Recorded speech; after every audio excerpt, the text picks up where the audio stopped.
अस्सलाम वालेकुम। आज मैं आप लोगों के साथ बहुत ही ज़बरदस्त सी मीठी टिक्कियाँ बनाने की रेसिपी शेयर करने वाली हूँ। आपकी मीठी टिक्कियाँ भी इतनी ही परफेक्ट बन के तैयार होंगी अगर आप सारे स्टेप्स को वन बाय वन फॉलो करेंगे। सबसे पहले आप इसकी क्रिस्पीनेस चेक करें। बाहर से बहुत ही क्रिस्पी और अंदर से बहुत ही सॉफ्ट, बहुत मज़ेदार बनी है। चलो रेसिपी को स्टार्ट करते हैं। बिस्मिल्लाहिर्रहमानिर्रहीम। यहाँ पे सबसे पहले मैं ले रही हूँ 2 कप भर के मैदा और मैदे को मैं छान लूँगी। अच्छा, इसको छानेंगे हम इसलिए ताकि हमारी टिक्कियाँ जो हैं वो अंदर से सॉफ्ट और बाहर से क्रिस्पी रहें। और उसके बाद नेक्स्ट स्टेप पे हम यहाँ पे लेंगे सूजी मैं यहाँ पे ले रही हूँ आधा कप। सूजी जो है इसकी क्रिस्पीनेस को और ज़्यादा बढ़ा देती है। इसके टेस्ट को और बढ़ाने के लिए यहाँ पे मैं 1/3 कप पिसा हुआ नारियल ले रही हूँ। 3 चम्मच यहाँ पे मैंने लिए हैं सफ़ेद तिल और चुटकी भर यहाँ पे मैंने ली है इलायची पाउडर। इन सारी चीज़ों को अच्छी तरह से मिक्स कर लेंगे और मिक्स करने के बाद हमें इसके अंदर पिसी हुई चीनी ऐड करनी है। ये 1 कप से 2 चम्मच कम है, ठीक है। 1 कप आप भर के ले लें, उसमें से 2 चम्मच चीनी निकाल दें, बस इतनी ही चीनी हमें इसके अंदर चाहिए। अच्छी तरह से इन सारी चीज़ों को मिक्स कर लेंगे। तो हाथ से कर लें या हैंड विस्कर से कर लें, इस तरह से हमें अच्छी तरह से मिक्स करना है। इसके बाद हमें इसके अंदर ऐड करना है 1/3 कप डालडा घी। आप लोग देसी घी भी ले सकते हैं, जो आपके पास अवेलेबल हो वो ले लें। उसके बाद दोनों हाथों की मदद से इस तरह से हमने इसको रब करना है ताकि ये सारे ड्राई इंग्रेडिएंट्स में अच्छी तरह से मिक्स हो जाए। उसके बाद आधा कप हमें दूध लेना है। दूध जो है वो आपका नीम गर्म होना चाहिए। उसके बाद हमने इसको इस दूध के साथ अच्छी तरह से गूंद लेना है। उसके अलावा ना तो इसके अंदर पानी जाएगा, ना ही एक्स्ट्रा दूध जाएगा। अभी हम आगे चल के देखेंगे कि हमें पता कैसे चलेगा कि हमें आटे की कंसिस्टेंसी जो है वो कैसी चाहिए। तो यहाँ पे देखें, अभी ये आटा जो है हाथ के साथ चिपक रहा है, ये देखें इस तरह से। तो मीन्स कि अभी ये डन नहीं हुआ। अभी हमने इसके अंदर 3 चम्मच भर के और मैदा ऐड कर देना है और इसको अच्छी तरह से गूंद लेना है। बस ये चीज़ आप लोगों ने माइंड में रखनी है और इस चीज़ को बहुत ही गौर से समझना है कि आटा आपके हाथों से जब चिपकना बंद हो जाएगा तब आपका आटा बिल्कुल ठीक है।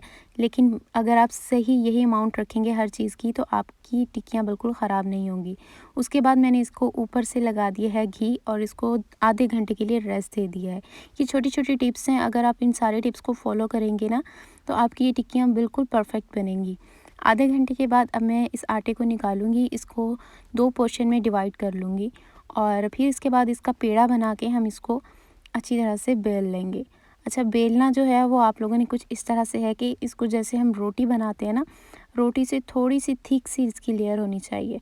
बहुत ज़्यादा मोटी भी नहीं रखनी और बहुत ज़्यादा पतली भी नहीं रखनी। मोटी रखेंगे तो ये अंदर से कच्ची रह जाएगी और बाहर से ये डार्क हो जाएगी, और अगर आप इसको पतला रखेंगे तो ये टूट जाएंगी। तो इस चीज़ का आपने ख़याल रखना है कि बहुत मोटी लेयर हमने इसकी नहीं बनानी, बस रोटी से थोड़ी थिक होनी चाहिए।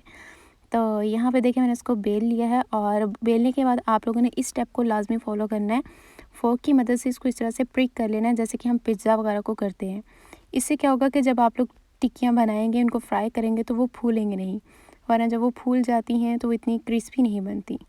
तो यहाँ पे मैंने ग्लास ले लिया है, शार्प एजेस वाली आप कोई भी चीज़ ले सकते हैं।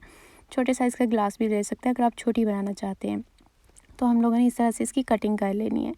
कटिंग करने के बाद यहाँ से जो एक्स्ट्रा आटा है उसको मैं हटा दूँगी और दोबारा से उसको गूँद के बेल लूँगी और फिर इसकी मज़ीद टिक्कियाँ बना के रख लूँगी।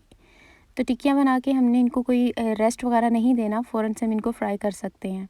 तो यहाँ पे देखें मैंने डालडा घी लिया है। तो कोई भी मिठाई वगैरह कुछ भी मीठा जब हम बनाते हैं तो उसके लिए हम डालडा घी यूज़ करें तो ज़्यादा बेस्ट रहता है। ऑयल के अंदर वो ज़्यादा ना तो अच्छा टेस्ट आता है, ना ही वो अच्छे रिज़ल्ट्स मिलते हैं। तो यहाँ पे अब घी के अंदर मैं इनको फ्राई कर रही हूँ। तो घी जो है वो आप लोगों ने एक बार अच्छी तरह से गर्म कर लेना है। उसके बाद फ्लेम बिल्कुल लो कर देनी है और इनको लो फ्लेम पे आपने तकरीबन 2 मिनट तक अच्छी तरह से पकाना है ताकि ये बाहर से गोल्डन हो जाए और अंदर से भी अच्छी तरह से कुक हो जाए। फ्लेम तो आप लोगों ने यहाँ पे तेज़ इसकी करनी ही नहीं है, इस चीज़ का आपने बहुत ज़्यादा ख़याल रखना है।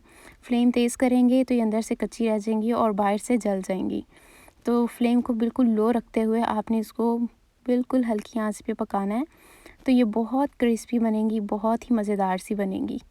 तो यहाँ पे देखें जैसे जैसे इनका कलर चेंज होता जा रहा है, मैंने यहाँ पे कैमरा जो है वो थोड़ा फास्ट मोड में लगा दिया लेकिन बंद नहीं किया ताकि आप लोगों को हर चीज़ की समझ आ जाए। तो यहाँ पे ये देखें बिल्कुल डन हो चुकी हैं इस पॉइंट पे और मैंने इनको यहाँ से निकाल लिया। तो अभी जो पहले डाली थी वो पहले डन हो गई हैं, उनको निकाल लिया। जो बाद वाली हैं ये देखें आहिस्ता आहिस्ता ये भी पक गई हैं। मुझे इनको पकाने में तकरीबन 2 से 3 मिनट लग गए थे। तो इस तरह से एक एक बैच करके इस तरह से हम डालेंगे, 3 बैचेस में ये बन के तैयार हो जाएंगी। जब बन जाएंगी हमने इनको किसी जाली के ऊपर इस तरह से रख देना है। कोई भी जाली वाली आपके पास बर्तन हो उसमें रख दें, ताकि इनके अंदर जो एक्सेस ऑयल है वो सारा निकल जाए। तो ये देखें, और इनको हम ठंडा होने देंगे। जितना ये ठंडा होती जाएंगी उतनी ज़्यादा क्रिस्पी होती जाएंगी, उतनी ज़्यादा मज़ेदार होती जाएंगी। यहाँ पे आप इसकी क्रिस्पीनेस देख सकते हैं। बहुत ही मज़ेदार सी हरी टिक्कियाँ बन के तैयार हुई हैं। आई होप आपको आज की ये रेसिपी ज़रूर पसंद आई होगी। तो इसी के साथ साथ आप लोग एक बात भूल रहे हैं कि आप लोगों ने ना तो मुझे कमेंट करके ये बताया कि आप लोग कहाँ से मेरी वीडियो आज कर रहे हैं, और ना ही आप लोगों ने रेसिपी को शेयर किया है और ना ही लाइक किया है। तो इसको मत भूलिएगा, ज़रूर कर दीजिएगा। मिलते हैं फिर नेक्स्ट वीडियो में, तब तक के लिए अपना ख्याल रखिएगा। Bye bye.